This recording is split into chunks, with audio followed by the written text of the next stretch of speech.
వీటికి సప్లయర్ వచ్చి Reliance industries. గర్వారేకి వాళ్ళతో ఇంపోర్ట్ ప్యారిటీ ప్రైస్ అగ్రిమెంట్ ఉంది.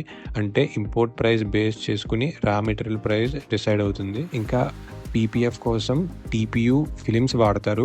ప్రెసెంట్ గా వాటిని ఇంపోర్ట్ చేస్తున్నారు. బట్ ఎక్సైటింగ్ పార్ట్ ఏంటంటే 118 crores ఇన్వెస్ట్ చేసి టీపీయూ ప్లాంట్ ని ఎస్టాబ్లిష్ చేస్తున్నారు. October 2026 నుండి ప్రొడక్షన్ స్టార్ట్ అవుతుందని చెప్పారు.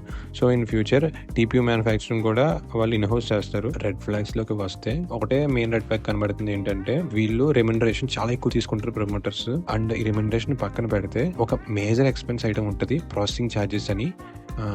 2023లో ప్రాసెసింగ్ ఛార్జ్ ఒకటే 27% ఆఫ్ ది ప్యాట్ని కన్జ్యూమ్ చేసింది.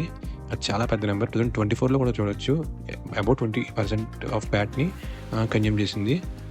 ఈ ఛార్జెస్ ఏంటంటే గర్వారే ఇండస్ట్రీస్ ఒక ప్రైవేట్లీ హెల్డ్ కంపెనీకి పేమెంట్ చేస్తున్నారు. మనకు తెలిసిందే ఈ ప్రైవేట్ హెల్డ్ కంపెనీలో ప్రమోటర్స్కి స్టేక్ ఉంది. మేనేజ్మెంట్ చెప్తుంది ఏంటంటే ఈ private held company Garware Hitech Films కోసం పేటెంట్స్లో ఇన్వెస్ట్ చేసింది. Especially in the dyed polyester film segment. Value added products manufacture చేయడంలో ఈ పేటెంట్స్ యూజ్ అవుతాయని జస్టిఫై చేస్తున్నారు. బట్ ట్విస్ట్ ఏంటంటే ఈ పేటెంట్స్ 2020లోనే ఎక్స్పైర్ అయినాయి. సో ఇప్పటికీ యాక్చువల్ వాల్యూ యాడ్ చేస్తుందా అనేది doubt. Even if you agree company ఇంకా వాల్యూ యాడ్ చేస్తుంది అనుకుందాం. మెయిన్ క్వశ్చన్ ఏంటంటే ఈ ప్రైవేట్ కంపెనీని గర్వారే హైటెక్ ఫిలిమ్స్లో మెర్జ్ ఎందుకు చేయట్లేదు? ఎందుకంటే ఇలా చేయడం వల్ల minority share holders like us చాలా బెనిఫిట్ అవుతారు. ఆల్సో ట్రాన్స్పరెన్సీ కూడా ఇంప్రూవ్ అవుతుంది. సో ఇది ఒక మేజర్ రెడ్ ఫ్లాగ్ అని చూడొచ్చు. అపార్ట్ ఫ్రమ్ దట్ కంపెనీ అయితే చాలా బాగా పర్ఫామ్ చేస్తుంది.